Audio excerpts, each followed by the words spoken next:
মামলা রিজু করে 2014 সালে চার্জশিট দিয়ে 50 জন আসামিকে নির্মমভাবে নির্যাতন করা হয়েছে সাতক্ষীরার কারাগারে।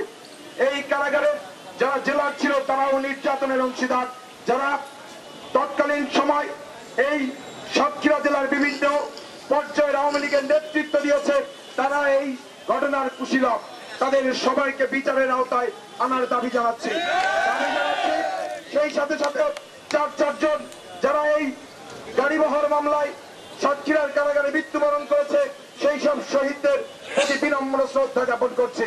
তার মধ্যে যুবদলের মাহফুজুর রহমান সাবু, যুবদলের জাবিদ রেহান লাকি, বিএনপির দিদার মরল এবং সর্বশেষ আব্দুল সত্তার বাস্টার, তাদের শোক সন্তপ্ত পরিবারের প্রতি গভীর সমবেদনা জ্ঞাপন করছি। এবং সেই সাথে সবাইকে আনন্দ মিছিলে সুশৃঙ্খল ভাবে শরীক হওয়ার জন্য আহ্বান রেখে এবং তারেক রহমান সাহেবের গতকাল একটি গোপালগঞ্জের মিথ্যা মামলা প্রত্যাহার হয়েছে সেটাও আমরা আনন্দের সাথে স্মরণ করছি। এই স্মরণ করে হাবিবুল ইসলাম হাবিব অচিরেই আমাদের মাঝে চলে আসবেন। তার জামিনের মুক্তির আর কোনো বাধা নাই, অতএব তাকে নিয়ে আমরা আরো বড় মিছিল দেবো এই প্রত্যাশায়। খোদা হাফেজ।